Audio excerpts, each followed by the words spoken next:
हन्ताणं नमो सिद्धाणं नमो आयर्याणं नमो वज्रायाणं नमो लोये सव्वसाहूणम्।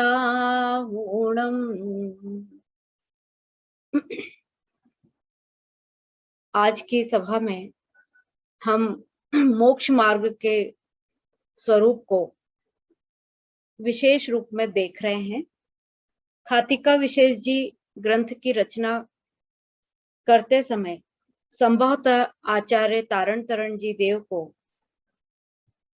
निजात्म अनुभूति तो हुई होगी, जिसके माध्यम से उन्होंने अनुभव रस में पग कर इस ग्रंथ की रचना की है।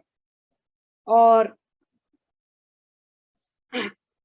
अंतर्घोलन का भाव इस ग्रंथ में हमको दिखाई देता है, जिसमें वो कहते हैं कि अर्क बिना मानस छय, राजू उत्पन्न रंज न दृष्टे, राजू नोभे सात, रंज न दृष्टे स्वभाव, उत्पन्न रंज हितकार रंजु, सहकार रंजु, विन्यन रंजु, जिन रंजु, रंज न दृष्टे रंज, 14 उत्पन्न दृष्टे, तीर्थ सहकार सुयम तत्काल रमन, तदि रंज न दृष्टे, राजू 343 रमनी, तदि संसार जीव अनंत भ्रमणम स्वभाव। यहाँ पर जो चर्चा हो रही है इस प्रकरण में, वह प्रकरण है गुणस्थान क्रम, कि इस जीव ने अनेक बार गुणस्थान मार्गणा में स्वयं को अनेक तरह से अपने आत्मानुभूति पूर्वक उस मार्ग में खोजने का प्रयत्न किया है, किंतु किंचित असावधानीवश 343 राजू प्रमाण संसार में वह भटक रहा है। और ऐसे भटकते हुए जीव को मोक्ष मार्ग का संबोधन करना बहुत अधिक आवश्यक है। इसलिए कैसे होते हैं ये जीव जो संसार में भटकते हैं, तो बनारसी दास जी की कुछ पंक्तियां हम लेते हैं जो नाटक समाचार से उद्धृत हैं।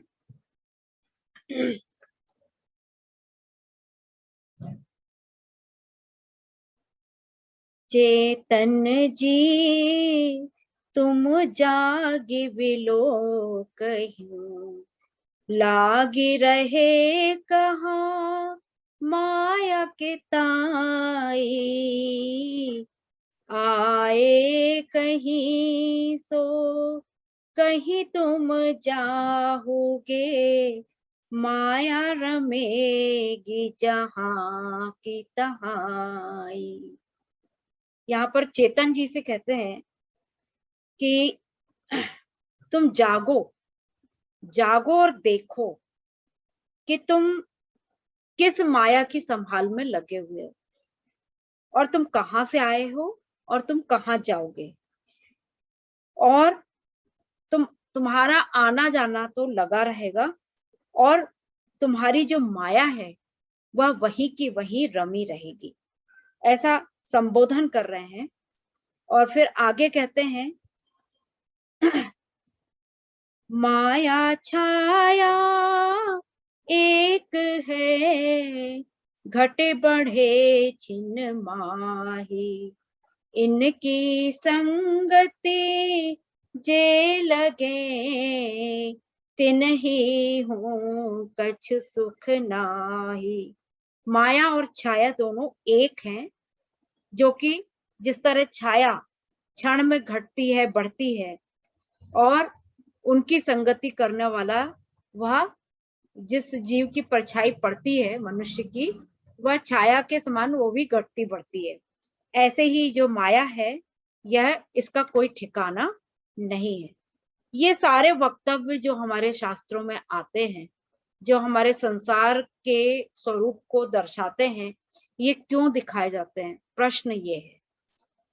बहुत सारा वर्णन है, हमको अनेक शास्त्रों में, अनेक ग्रंथों में आचार्यों ने मिथ्यात्व से पोषित जीव का व्याख्यान बहुत अधिक किया है। क्यों किया है? क्योंकि वो हमें दर्पण दिखाना चाहते हैं कि देखो भाई, तुम्हारा स्वरूप कैसा है, वर्तमान संसार में तुम कैसे हो और क्या तुम्हें होना चाहिए। एक बहुत सुंदर पंक्ति यहाँ पर बनारसी दास जी ने बहुत सुंदर रूपक लिया है, उसको भी मैं यहाँ पर प्रस्तुत करूंगी कि जैसे काहू नगर के वासी द्वय पुरुष भूले, तामे एक नर सुष्ट एक दुष्ट उर्को। यहाँ कह रहे हैं कि जैसे किसी नगर में रहने वाले दो पुरुष रास्ता भूल गए, दो पुरुष हैं और वो रास्ता भूल गए, किसी नगर के रहने वाले, और उनमें से एक मनुष्य समझदार है और दूसरा दुष्ट हृदय का है। दो फिरे पुर के समीप परे ऊटव में, काहू और पथिक सो पूछे पंथ पुर को। दोनों क्या कर रहे हैं? नगर के आसपास घूम रहे हैं, परंतु उल्टे रास्ते पर जा रहे हैं। और काहू और पथिक सो पूछे पंथ पुर को, किसी और राहगीर से अपने नगर का रास्ता पूछ रहे हैं। सो तो कहे तुम्हारो नगर है तुम्हारे ढेग, मार्ग दिखावे समझावे खोजपुर को। क्या कह रहे हैं? क्या उन्होंने पूछा कि हमारे नगर का रास्ता क्या है? तो राहगीर बताते हैं कि तुम्हारा नगर तो तुम्हारे पास ही है। सो तो कहे तुम्हारो नगर है तुम्हारे ढिग, ढिग यानी पास में, ये तुम्हारे पास ही है। मार्ग दिखावे समझावे खोजपुर को, और वो मार्ग दिखाता है और लक्षण बताकर नगर का पता समझाता है। एते पर सुष्ट पहचाने पे ना माने दुष्ट। अब क्या हुआ? यहाँ पर कंट्रोवर्सी हुई। कैसी कंट्रोवर्सी हुई? कि इतने में ये जो लक्षण और पता बताया जा रहा है नगर का, तो उसमें जो सज्जन पुरुष है, समझदार पुरुष है, वो तो समझ जाता है, लेकिन जब वो अपने मित्र से कहता है जो कि दुष्ट पुरुष है, उससे कहता है कि रास्ता ये है, तो वो दुष्ट पुरुष नहीं मानता है। क्या कहते हैं? एते पर सुष्ट पहचाने पे न माने दुष्ट, हृदय प्रवान तैसे उपदेश गुरु को। क्या कर रहा है वो? कि जैसे वो दुष्ट पुरुष नहीं मान रहा है, ऐसे ही गुरु के उपदेश हृदय की दशा से प्रमाणित सार्थक होते हैं, ऐसा वह नहीं मानता। मतलब हम भी क्या कर रहे हैं अभी कि सदगुरुओं ने जो उपदेश दिया है, जो मोक्ष का मार्ग बताया है, उसे हम मानना नहीं चाहते। क्यों नहीं मानना चाहते? कि हमें विश्वास नहीं आ रहा अभी कि वास्तव में यही मार्ग है क्या, और यही मार्ग है तो क्या हम इसमें चल सकते हैं क्या, ऐसे विश्वास नहीं आ रहा है। और फिर क्या करता है वो दुष्ट जीव? वो क्या करेगा कि फिर नगर के विपरीत रास्ते में लेकर जाएगा और वहां अनेक अनेक व्याधियों से पीड़ित होगा।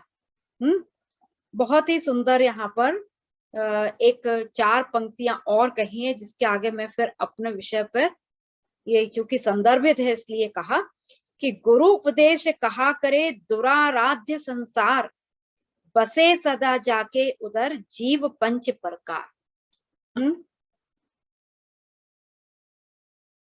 डूंघा प्रभु चूंघा चतुर, सूंघा रुंचक शुद्ध, ऊंघा दुर्बुद्धि विकल, घूंघा गोर अबुद्ध। बहुत सुंदर वर्णन यहाँ पर बनारसी दास जी ने किया है।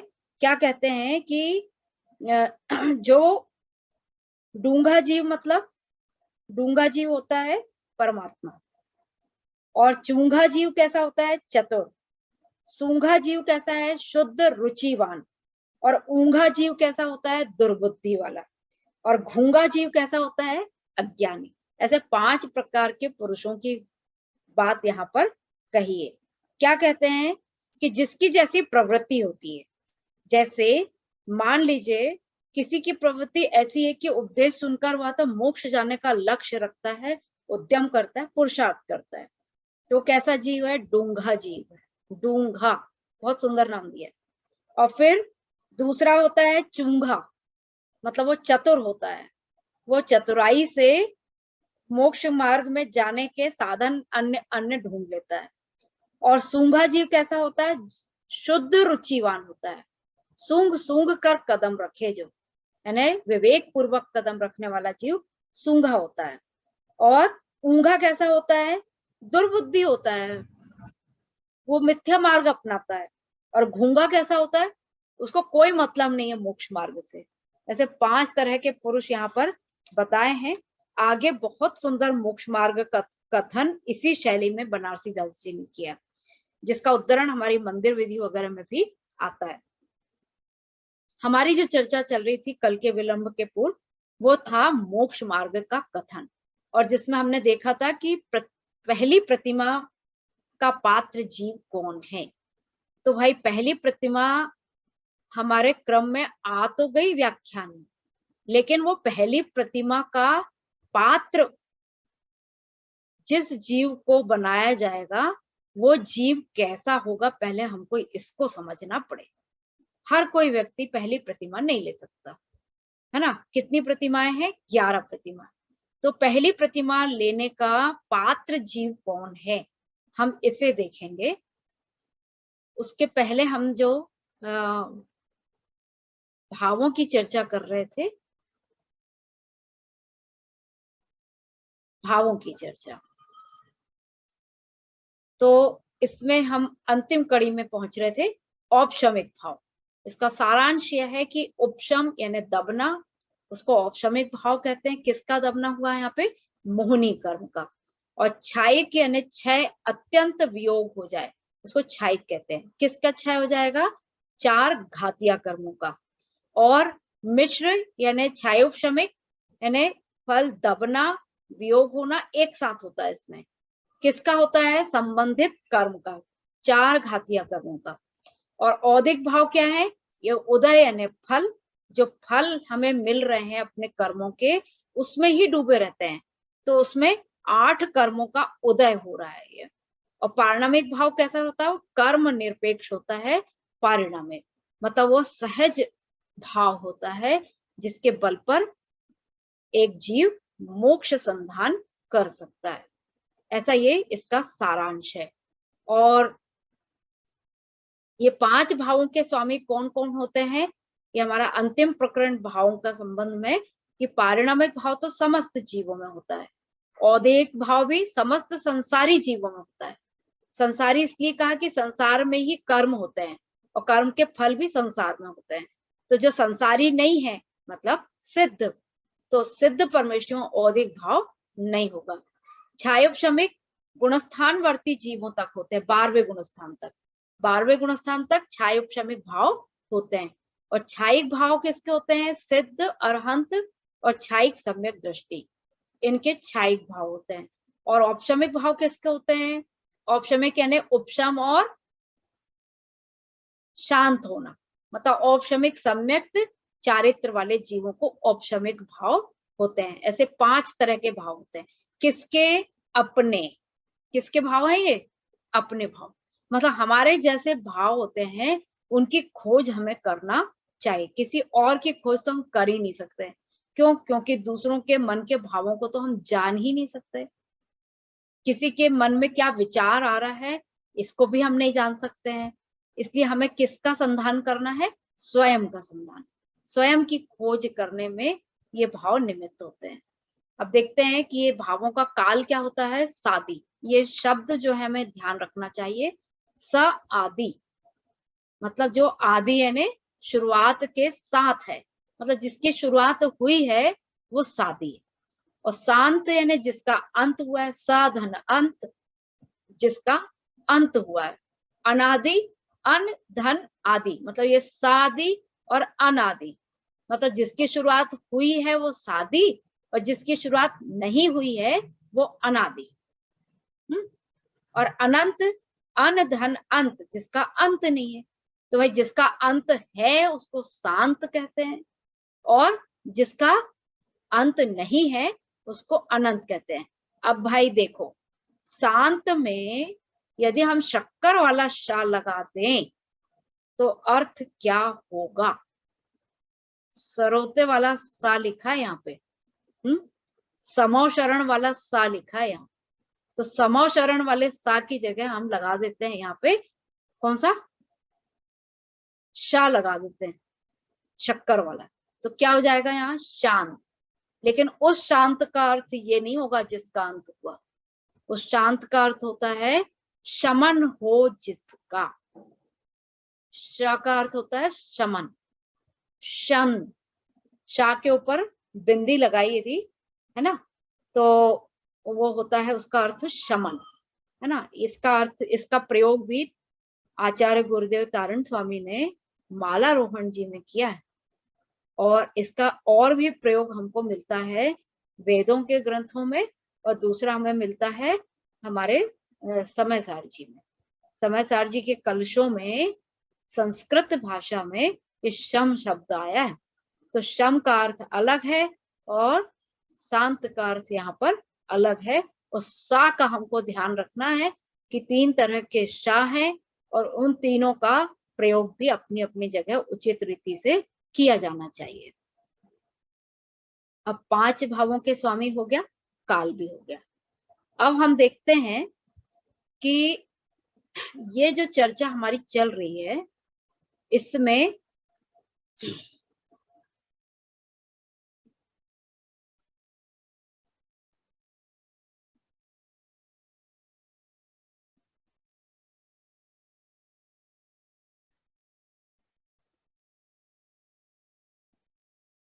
दूसरा, हाँ, तो ये जो चर्चा हमारी चल रही है हमको इसको गुणस्थान के रूप में भी हम देखेंगे। मतलब 3 चीजें, हम 4 चीजें हम एक साथ देखेंगे तो हमें ये वस्तु समझ में आएगी, जिसकी चर्चा हम विगत 10 दिनों से 15 दिनों से कर रहे हैं। क्यों कर रहे हैं एक एक शब्द की चर्चा, ताकि ये जो मुख्य बात है ये हमारे ध्यान में बहुत सरलता से आ जाए। तो इसलिए इतना व्याख्यान अपन ने एक एक शब्द का किया है। उपशम किसको कहते हैं, क्षय किसको कहते हैं, कर्म क्या है, उसकी कितनी प्रकृतियां हैं, उनका स्वरूप क्या है, ये सारी चर्चा हमने जो की है अब उसका प्रयोग हम यहाँ पर करेंगे, है ना। तो देखिए, संख्येय ओघोत्तीय गुण सर्णा साचा मोह जोग भवा वित्थारादेशोत्तीय मग्गन सर्णा सकम भवा। क्या कहते हैं, संक्षेप और ओघ यह गुणस्थान की संज्ञा। तो ये गुणस्थान शब्द को भी हम देख सकते हैं, अभी देखेंगे। और वह मोह तथा योग के निमित्त से उत्पन्न होती है, मोह के निमित्त से और योग के निमित्त से। तो मोह के निमित्त से कैसे हो रही है, मोह में अपन ने देखा था क्या क्या शामिल है, मोह में चारित्र मोहनी, दर्शन मोहनी शामिल है ना। और योग यानी मन वचन काय, ये योग में शामिल है। इनके निमित्त से क्या उत्पन्न हो रही है, गुणस्थान की संज्ञा। तो गुणस्थान की संज्ञा नहीं उत्पन्न हो रही है, उसको उस गुणस्थान कहते हैं। नाम, संज्ञा है ना नाम, संज्ञा है ना नाम दिया उनको। किसको नाम दिया है, ये उस समय की विभाव परिणति को नाम दिया, या शुद्ध परिणति को नाम दिया, उस समय चलने वाले विकल्पों को नाम दिया, और उस समय आत्मा की जो अवस्था है उसको नाम दिया है। ये कोई ऐसी कोई सीढ़ी नहीं है कि भाई अब हाँ पहला गुणस्थान पार कर लिया, अब चलो दूसरे में चढ़ते हैं, चलो तीसरे में चढ़ते हैं, ऐसा नहीं होता है। ऐसा उद्यम नहीं करना पड़ता, उद्यम तो आत्मलीनता का करना पड़ता है। जब आत्मलीनता का उद्यम होता है ना, जैसे देखो एक दृष्टांत लेते हैं कि थर्मामीटर होता है जिसमें पारे की एक बूंद रहती है। अच्छा, उस पारे की बूंद को एक उसमें निशान बने रहते हैं, सभी लोगों ने देखा थर्मामीटर। यदि हमको उसको 102 पे पहुंचाना है उस पारे की बूंद को, तो क्या करना पड़ेगा, हिलाना पड़ेगा थर्मामीटर को बहुत ज्यादा। कैसे पहुंचेगी वो पारे की बूंद 102 पे या 104 पे कैसे पहुंचेगी, देखो भाई कितना भी प्रयास करेंगे वो नहीं पहुंचेगी। हाँ, लेकिन शरीर में यदि तापमान है या किसी भी वस्तु में तापमान है, गर्म पानी में भी डाल सकते हैं उसको, तो तापमान है तो उस पारे की बूंद को ऊपर चढ़ने में कितना टाइम लगेगा, बहुत कम समय। 1 मिनट तो बहुत ज्यादा हो गया, ठीक है, तो अपने आप वो तुरंत ही ऊपर चढ़ जाती है। ऐसे ही जो आत्मलीनता होती है, तो गुणस्थान का क्रम अपने आप ही चढ़ जाता है ना, बढ़ जाता है। अब इसका जो क्रम होता है गुणस्थानों का, उसको भी हम देखेंगे। तो दूसरी यहाँ विशेषता बताइए कि इसी तरह विस्तार तथा आदेश यह मार्गणा की संज्ञा है, और वह भी अपने अपने योग्य कर्मों के उदयादि से उत्पन्न होती है, तथा चकार से गुणस्थान की सामान्य और मार्गणा की विशेष संज्ञा भी होती है। कहाँ है ये चकार? ये चा है यहाँ पे। चकार का मतलब जो हाँ चा लिखा है ना, तो सामान्य एवं मार्गण की विशेष संज्ञा, यानी हम उसको सामान्य रूप में भी पढ़ेंगे और विशेष रूप में भी देखेंगे, ठीक है। अब इसको हम देखते हैं आगे, गुणस्थान और मार्गणा। यहाँ पर ये चित्र बताया जरूर है, इससे बहुत ज्यादा गुणस्थान का क्रम बहुत ही स्पष्ट हो जाता है, लेकिन इसको हम विस्तार से समझेंगे तो ये अपने आप आपको ये वाली जो पिक्चर है, ये ऐसा लगेगा कितनी सटीक चित्र बनाया गया है ये वाला, कि वास्तव में मेरा जो परिणाम है वो गुणस्थान क्रम में इसी तरह से होता है। देखो, गुणस्थान के अन्य नाम क्या है? संक्षेप यानी सारांश, ओघ और सामान्य, ये 3 नाम दिए हैं। और कारण क्या है इसका? मोह और योग। और मार्गणा क्या होती है? वो विस्तार, आदेश और विशेष होती है। और अपना अपना कर्म उदयादि, मतलब हम दोनों चीज को यहाँ पर देखने वाले हैं, मार्गणा को भी देखने वाले हैं और गुणस्थान को भी देखने वाले हैं, मतलब विस्तार से भी देखेंगे और संक्षेप से भी देखेंगे, और अपने अपने कर्म के उदय आदि को भी देखेंगे और मोह और योग के निमित्त को भी देखेंगे। ये क्यों कहा है ऐसा? देखो, ये अपने सबसे पहले ये चर्चा की थी कि 2 रूपक होते हैं, एक निमित्त और एक उपादान। उपादान योग्यता से जीव भाव विभाव परिणाम करता है, और निमित्त आदि को दोष देता है, ठीक है। और निमित्त किसी भी कर्म के उदय आदि में निमित्त तो होना ही, किसी भी कार्य के लिए कारण होता है ना। तारण स्वामी ने भी कहा, उस दिन हमने गाथा ली थी, तो किसी भी कार्य के लिए कारण होता है, और ऐसे ही निमित्त से जो अपना अपना कर्म उदय होता है वो मार्गणा स्थान कहलाएगा। और जो मोह और योग के निमित्त मिल रहे हैं और उससे जो आत्मा की अवस्था है उसको हम क्या कहेंगे? गुणस्थान कहेंगे। ऐसा रूपक यहाँ पर ले सकते हैं। अब इनके जो नाम है ये तो आप लोगों को मैंने पहले सुना ही होगा, फिर भी एक सारांश हम यहाँ पर लेते हैं कि पहला गुणस्थान है मिथ्या। हमारा गुणस्थान क्या है? हमें सबसे पहले तो अपनी अपनी खोज करनी ना। तो अभी जितने यहाँ पर सब लोग जीव बैठे हैं, भव्य जीव, उन्हें अपना गुणस्थान खोजना सबसे पहले अपना, कि मैं कहाँ हूं इनमें से, है ऐसा खोजना जरूरी है। डायरी ले सकते हैं और अपने अपने परिणामों को लिखते जाएंगे और उसके लक्षण लिखते जाएंगे और पता करेंगे, आओ इसका पता लगाएं। विज्ञान की पुस्तकों में रहता है, आओ इसका पता लगाएं। तो आज से हम अपना पता लगाने वाले हैं, ठीक है। तो मिथ्यात्व, पहला गुणस्थान का नाम है मिथ्यात्व। अब किसी किसी को जब गुणस्थानों के बारे में पता नहीं होता है, तो बच्चों को भी शुरू से हमको इसकी जानकारी देना जरूरी है पाठ्यक्रम में। तो क्या होता है कि पहले से तो बड़ा क्या है? 14वां, तो 14वां बड़ा होना चाहिए, लेकिन लोक में जो पहला स्थान पाता है उसको बड़ा कहते हैं। तो उल्टा है, बच्चों को कॉन्सेप्ट क्लियर होना चाहिए उसका, और अपने को भी होना चाहिए कि यहाँ पहला स्थान बड़ा नहीं है। पहला स्थान बड़ा नहीं, यहाँ तो 14वां सबसे बड़ा है ना। ये तो सबसे पहले हमको ध्यान में आना। तो मिथ्यात्व जो है, मिथ्यात्व गुणस्थान वो क्या है? अतत्व श्रद्धान, मतलब तत्वों का श्रद्धान नहीं है, जिसकी चर्चा भी हम विगत दिनों से बहुत विस्तार से कर रहे हैं और आगे भी करने वाले। दूसरा स्थान गुणस्थान है सासाधन, मतलब सम्यक्त की विराधना सहित होता है वो। पहले तो अतत्व श्रद्धान और सम्यक्त की विराधना कर रहे हैं। फिर सम्यक मिथ्यात्व यानी मिश्र, सम्यक भी है और मिथ्यात्व है, मिश्र होता है ना।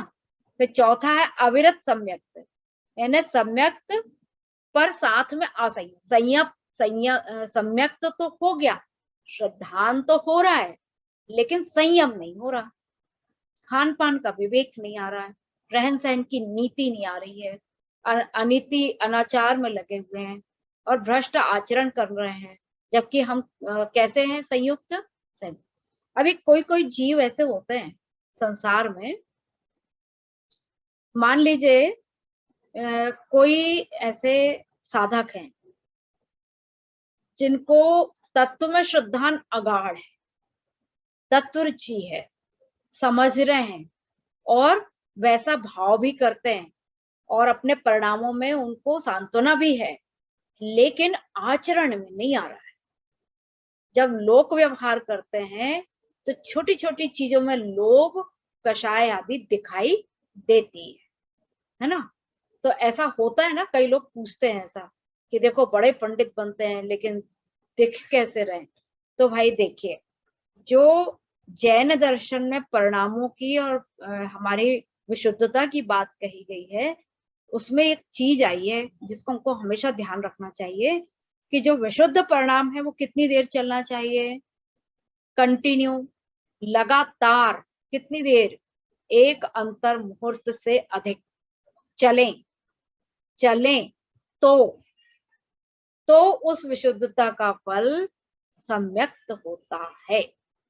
यदि वो एक मुहूर्त तक कंटिन्यू नहीं चल रहे हैं, लगातार नहीं चल रहे हैं, तो सम्यक्त कैसे हो जाएगा, इस बात का हमको ध्यान रखना चाहिए।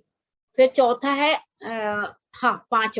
पांचवा है देश विरत, यानी संयम और असंयम, मतलब एक देश संयम। देखिए जैनागम की परिपाटी भी कितनी सुंदर है।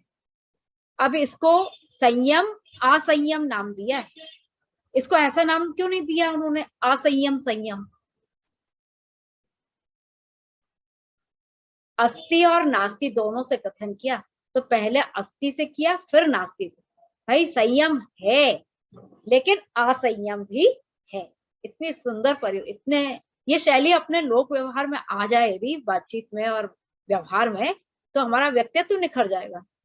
भाई किसी भी चीज की यदि किसी की गलती हमको बतानी है, वास्तव में किसी ने कोई गलत काम कर लिया और उसको हमको गलती बतानी है, और एकदम से हम यदि उसकी गलतियां बताने लग जाएंगे और फिर बाद में कहेंगे कि हाँ लेकिन तुम हो बहुत अच्छे, तो उसको बुरा ही लगेगा, अच्छा नहीं लगेगा उसको। हाँ लेकिन अपन ऐसा करें कि देखो तुम में ये खूबी है, तुम में वो खूबी है, तुम में ये बहुत अच्छा करते हो, है ना, तुम्हारे सारे कार्य बहुत सुंदर है, लेकिन तुमने ये गलती कर ली, तो अब क्या करेगा वो, उस गलती को सुधारने का प्रयास करेगा। तो लोक व्यवहार में भी हमको ये अच्छी शैली सीख लेना चाहिए। तो यहाँ तो देश विरत में क्या कहा उन्होंने, संयम असंयम, एक देश संयमी होते हैं पांचवे गुण स्थान में। 5 हो गए, 14 में से 5 है ना। अब छठवा क्या है, प्रमत्त विरत।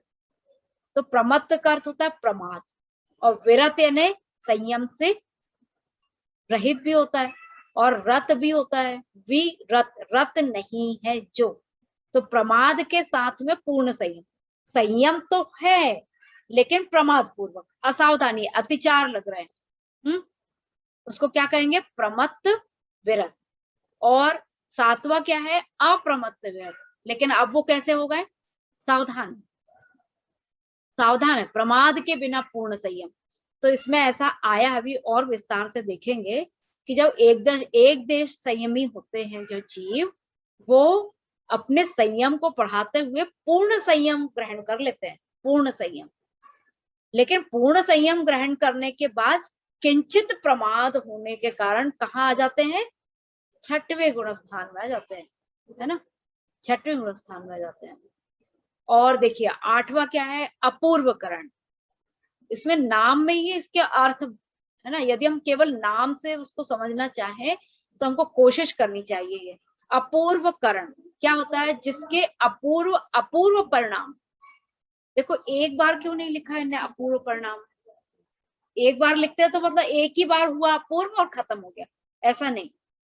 इसका मतलब ये है कि जितने भी परिणाम चल रहे हैं प्रति समय, जैसे अभी जो परिणाम हुआ वो कैसा हुआ, शुद्ध हुआ, और अगला जो परिणाम हो रहा है वो उससे ज्यादा शुद्ध हो रहा है। फिर उससे ज्यादा शुद्ध हो रहा है, उससे ज्यादा शुद्ध हो रहा है, ऐसे बढ़ते क्रम से होता है। इसलिए उसको अपूर्व अपूर्व परिणाम। और अपूर्व क्यों कहा? क्योंकि इसके पूर्व वैसी विशुद्धता नहीं थी, पहली बार हो रही है, पहली बार। देखो कोई भी हमें यदि संवेदना, कोई भी अनुभूति जब पहली बार होती है, अब ये अनुभूति के लिए बहुत सुंदर उदाहरण जो अपने जीवन में रचा बसा है वो होता है कि कोई पिता, मतलब कोई पुरुष जब पहली बार पिता बने, पहली बार पिता बने, तो वो जो अनुभूति होती है वो उसे समझ लो कैसा परिणाम है, वो अपूर्व परिणाम। लेकिन यहाँ तो वो राग का परिणाम है जिसका हम दृष्टांत दे रहे हैं। अब सोचो जिससे विशुद्धि की अनुभूति हुई है पहली बार, उस एक क्षण के लिए कितना बहुमान आएगा उसको, पहली बार, है ना। और हर बार यदि उससे बढ़ बढ़ के परिणाम हो तो कैसा हो जाएगा? अपूर्व अपूर्व परिणाम। 8वां गुण स्थान। 9वां गुण स्थान क्या है? अनिवृत्तिकरण, जिसके परिणामों में भेद नहीं है। अनिवृत्तिकरण, एक से परिणाम हो रहे हैं। अब यहाँ अपूर्व अपूर्व हो रहे थे और यहाँ जैसे ही बिल्कुल अग्रिम श्रेणी वाला विशुद्ध परिणाम हुआ, उस परिणाम में वो लीन हो गए, समा गए हैं। बार बार तारण स्वामी ने, है ना, लीनता की बात कही है, ममल स्वभाव में लीनता की बात की। वो क्या है? वो ये परिणाम है ना। फिर 10वां देखो, सूक्ष्म सांप्राय, जिसके कषाय सूक्ष्म हो गई। अब देखो यहाँ कथन पद्धति बदल गई। अभी तो हम वो कह रहे हैं कि संयम हो रहा है, परिणाम अपूर्व हो रहे हैं, ये हो रहा है, वो हो रहा है, और यहाँ पर उन्होंने परिभाषा बदल दी कि जिसके कषाय, अब कषाय के तरफ से उन्होंने यहाँ पे विवेचना चालू की कि परिणाम तो बहुत विशुद्ध है लेकिन कषाय आदि कैसी है? सूक्ष्म हो गई है। संजुलन कषाय। उपशांत मुंह, मुंह कैसा हो गया? उपशांत। और क्षीण मोह, 12वां गुण स्थान, क्षीण हो गया। क्षीण यानी बिल्कुल पतला, बिल्कुल कमजोर, है ना, जिसमें बिल्कुल शक्ति नहीं है, निढाल, जिसका होना भी नहीं होने जैसा है, ऐसा जिसका मोह क्षीण हो गया हो, वो 12वां गुण स्थान क्षीण मोह गुण स्थान। और 13वां गुण स्थान सयोग केवली, यानी यहाँ योग तो है लेकिन वो कैसे हैं? केवल ज्ञानी, मतलब ज्ञान की जो पर्याय है वह पूर्णतः प्रकट हो चुकी है। प्रकट सूर्य बादलों के आवरण को छोड़कर पूर्णतः उदित हो गया है और अब उसके ऊपर कोई आवरण आना शेष नहीं है। तो अब कभी भी उसके ऊपर कोई आवरण नहीं आने वाला। 3 काल संभव नहीं है, ऐसा सहयोग केवली गुण स्थान। और जब आवरण आना ही नहीं है तो क्या होगा? जो योग के साथ सा लगा है वो क्या हो जाएगा? आ हो जाएगा। मतलब अब वो योग भी वहां नहीं रहेंगे। ऐसे योग रहित केवल ज्ञानी, मतलब अब शरीर भी साथ छोड़ दिया, मतलब जो बची हुई कर्म प्रकृतियां हैं उनका भी अब कोई सहयोग नहीं रहे। और इसके बाद क्या होता है? इसके बाद क्या हो गया? 14 गुण स्थानों के बाद क्या होगा? इसके बाद तो वह परम इष्ट दशा है, सिद्ध अवस्था, जिसके लिए अपन इतनी सारी चर्चाएं कर रहे हैं। ऐसा ऐसा सुंदर क्षण सबके जीवन में, सबके जीवन, ऐसा भाव रखना चाहिए। सबकी बुद्धि में इतना इतना पुरुषार्थ हो, इतना उद्यम हो कि ये सारी बातें बिल्कुल स्पष्ट समझ में आए, स्पष्ट, इसमें कोई विरोधाभास नहीं रहे। इतना समझदार हो जाए सारे लोग कि ये पूरा क्रम इतनी शुद्धता से समझ में आए कि जब रास्ता समझ में आएगा तभी तो हम चलने का प्रयास करेंगे। रास्ता ही समझ में नहीं आया तो चलने का प्रयास कैसे करेंगे?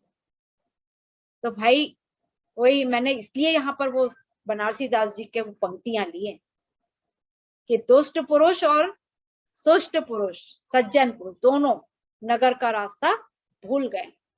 और किसी गुरु ने यदि रास्ता बताया है और सज्जन पुरुष को तो समझ में आया और वह कह रहा है कि चलो साथी अपन नगर को चले, लेकिन दुष्ट पुरुष क्या कहेगा, नहीं ये रास्ता सही नहीं है, और कहाँ कहाँ घुमाएगा, जंगल जंगल घुमाएगा, जहां कंटका किरण रास्ते ही मिलेंगे और लक्ष्य तक तो वो पहुंचना ही नहीं है।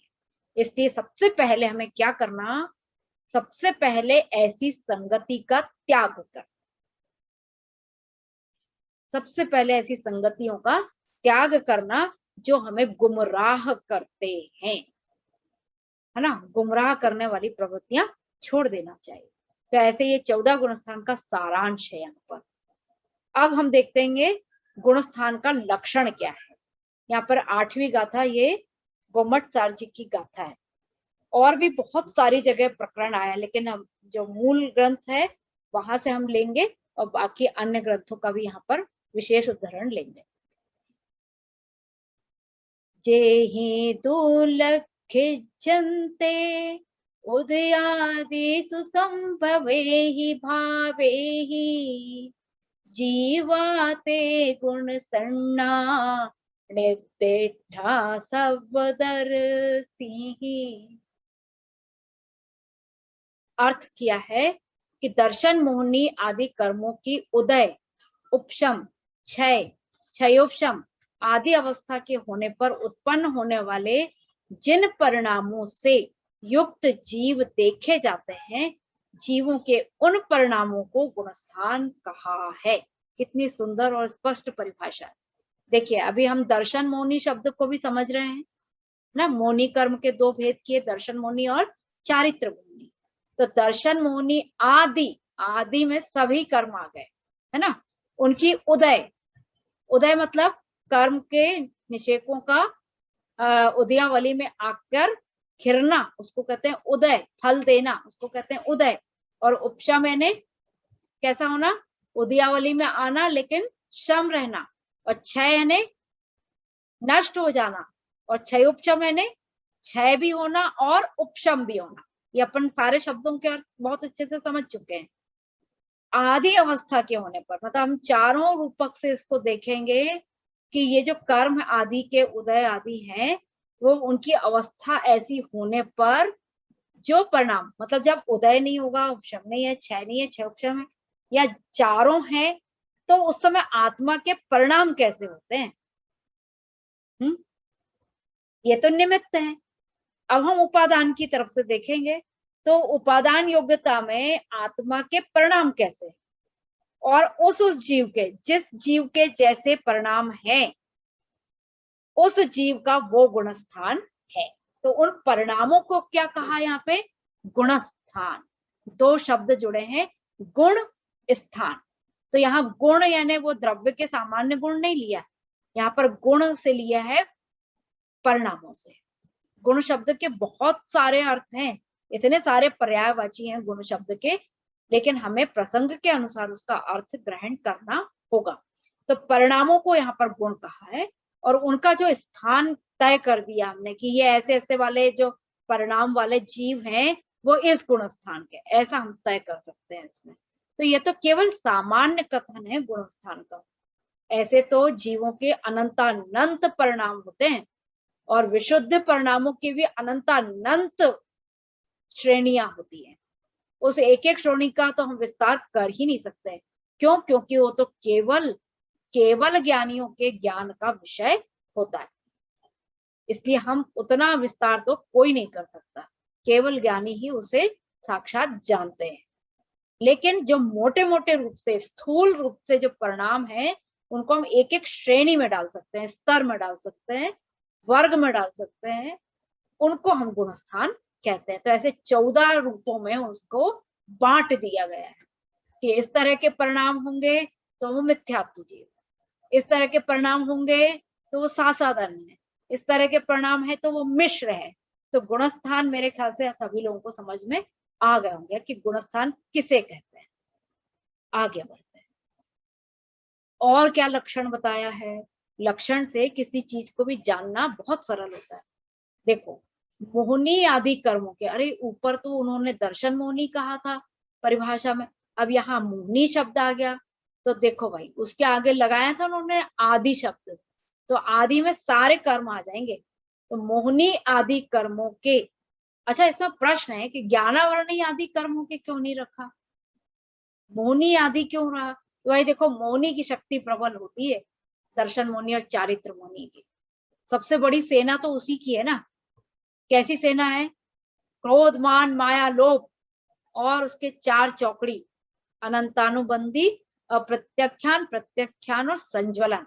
और फिर इसके यही पूरा नहीं होता, वो मिथ्यात्व, पाप का बाप मिथ्यात्व है ना। और फिर क्या लिया? मिथ्यात्व के भी 3 प्रकृतियां बता दी, और फिर उसके साथ 9 कषाय ले ली। मतलब जो कषाय जैसे हम जिसको मानते ही, भाई देखो लोक में तो कहा जाता है कि देखो हंसमुख रहा करो, हंसा करो, हाँ बहुत हंसने वाला अच्छा लगता है, लेकिन यहाँ क्या कह रहे हैं? हास्य को कषाय कह दिया। ऐसे और भी लगा लो, इतनी बड़ी सेना वाला मोहनी है, इसलिए यहाँ पर मोहनी शब्द दिया है। तो मोहनी आदि कर्मों के उदय, उपशम, क्षय, क्षयोपशम अवस्था के होने पर जीव के, अब जीव के दो चीजें हमको परखना है, मतलब जीव की श्रद्धा और उसका चारित्र। अब दोनों में क्या अंतर है? श्रद्धा और चारित्र में क्या अंतर है? तो भाई देखो, श्रद्धा और चारित्र दोनों अंतर, अलग अलग चीजें हैं, ठीक है। जैसे एक दृष्टांत लेते हैं, किसी की संयुक्त परिवार होगा ना, संयुक्त परिवार जो होते हैं उसमें क्या होता है, एक पिता के 3 बच्चे हैं, मान लीजिए 3 पुत्र हैं, और 3 पुत्र की शादी हो गई, उनका विवाह हो गया। 3 मतलब ऐसे ही ले लिया 3, अपने ऊपर मत घटाइएगा, एक दृष्टांत है। 7 ले लेते, चलो 12 ले लेते हैं, क्योंकि आजकल तो होते नहीं किसी के। अब 12 जो बच्चे हैं उनकी शादी हो गई, 12 बहुएं आ गई। अब 12 बहुओं के भी 2 बच्चे हो गए, मान लीजिए, बड़ा परिवार, ठीक है। अब हर बच्चे को ये सिखाया जाएगा कि देखो ये चाचा, ये ताऊ, और ये उनका बच्चा है ना, ये तुम्हारा भाई, ऐसा सिखाया जाता है, ठीक है। अब उस बच्चे की श्रद्धा क्या है कि ये मेरा परिवार है, लेकिन अब उसका एक सगा भाई है। सगा भाई मतलब जो जिसके पिता और माता का नाम एक ही है, ऐसे सहोदर। तो सगा भाई जो है, और उसके प्रति श्रद्धा और जो अन्य भाई हैं उनके प्रति श्रद्धा के परिणामों में अंतर है। होगा कि नहीं होगा? बिल्कुल होगा, बिल्कुल होगा। और किसी किसी समय जीवन में ऐसे क्षण आते हैं जब वो श्रद्धा प्रकट भी हो जाती है, प्रकट भी होती है कि वहां अपना परायापन झलक जाता है। क्यों? क्योंकि अंदर भी परिणाम वैसे हैं, इसलिए झलक जाता है। अब जैसी श्रद्धा होती है वैसे चारित्र भी, वैसे ही चारित्र भी हो जाता है। इसलिए जीव के श्रद्धा और चारित्र दोनों को अलग अलग समझना हमको जरूरी है। तारतम्य रूप अवस्था को, यानी निरंतर होने वाली अवस्था है, रुक रुक के नहीं। जो गुणस्थान का विवेचन हम करेंगे उसमें तारतम्य होना चाहिए, लगातार होना चाहिए, है ना, उसको तारतम्य कहते हैं। अब उस अवस्था को, मतलब जो लगातार अवस्थाएं हो रही है उनको गुणस्थान कहा है, रुक रुक के करने वाली को नहीं कहा है, ठीक है। तो ऐसे लक्षण है इसके, ठीक है। अब देखते हैं उन परिणामों या पर्यायों से युक्त जीव। अब ये जो गुणस्थान की परिभाषा कही है, इनसे युक्त जो जीव है, और ये परिणाम क्या कहलाते हैं? इनका दूसरा नाम है पर्याय। देखो, परिणामों की पर्याय है ना, ज्ञान की भी पर्याय होती है, श्रद्धा की भी पर्याय होती है, चारित्र की भी पर्याय होती है, यानी प्रति समय परिवर्तन जो है उसको हम पर्याय नाम देते हैं। जो एक समय का है उसको हम पर्याय नाम देते हैं। और पर्याय कैसी होती है? सहवर्ती भी होती है और क्रमवर्ती भी होती है, ठीक है, दोनों तरह से होती है। फिर उन परिणामों या पर्यायों से युक्त जीव को उस गुणस्थान वाला कहा जाता है। जैसे स्कूल में पहली से लेकर 12वीं तक कक्षाएं, और सारे बच्चे मैदान में खेल रहे हैं, हर कक्षा का बच्चा जो है मैदान में खेल रहा है। अब हम वहां से ऐलान करें कि चलो 5वीं वाले यहाँ खड़े हो जाओ, तो कितने 5वीं वाले आ जाएंगे? जो जो 5वीं में पढ़ते हैं वो सारे आ जाएंगे। ऐसे ही गुणस्थानों को श्रेणियों में बांट दिया गया, ये पहले गुणस्थान वाले, ये दूसरे गुणस्थान वाले, ऐसा कहा जाता है। तो ये जो खोज की जा रही है, क्यों कही जा रही है? ये इसलिए की जा रही है ताकि हम इसके स्वरूप को समझकर अपने परिणामों की संभाल करें। कि कहीं मैं पहली क्लास में तो नहीं हूं अभी, मैं दूसरी में कब जाऊंगा, तीसरी में कब जाऊंगा, चौथी में कब जाऊंगा, मैं कब बड़ा हो जाऊंगा, कब चौथे में 14वें गुणस्थान में जाऊंगा, ऐसी भावना होनी चाहिए भाई, है ना। और इस तरह से गुणस्थान के लक्षण। अब यहाँ मोनी का स्वरूप फिर से कहा क्योंकि बहुत ही विशेष है। कैसा होता है दर्शन मोनी? इन्हें श्रद्धा गुण के विपरीत परिणमन में निमित्त होता है दर्शन मोनी। श्रद्धा नहीं होने, सच्ची चीजों की श्रद्धा नहीं होने देता, सच्चे देव, सच्चे गुरु, है ना, वीतराग धर्म, इनमें श्रद्धा नहीं होने देता है दर्शन मोनी कर्म। और चारित्र मोनी कर्म कैसा होता है? परिणमन नहीं करने देता। मतलब हम जानते तो हैं कि सच्चे देव कौन है, सच्चे गुरु कौन है, सच्चे शास्त्र कौन है, ये सब हम जानते हैं, जिनमार्ग क्या है, सब जानते हैं, लेकिन हम ऐसा परिणमन नहीं कर पा रहे हैं। तो जब परिणमन नहीं कर रहे हैं तब कौन सा कर्म निमित्त आ रहा है? उसमें चारित्र मोनी कर्म उसमें निमित्त आ रहा है। तो निमित्तों की तरफ से बात यहाँ पर कही है। मोनी कर्म के दो भेद, दर्शन मोनी और चारित्र मोनी। ठीक है, श्रद्धा गुण के विपरीत परिणमन में निमित्त कौन है? दर्शन मुनि। और चारित्र गुण के विपरीत परिणमन में निमित्त कौन है? चारित्र मुनि। ये 2 बार इसलिए कहा ताकि आप इसको याद रख लें, है ना। अब इस तरह से ये 14 गुणस्थान हमारे हो गए, जिनका हमने परिचय आज लिया है। आगे हम इसका विशेष स्वरूप पहले समझेंगे और फिर गुणस्थान आदि में प्रवेश करेंगे। अब इसमें एक बात यहाँ मन में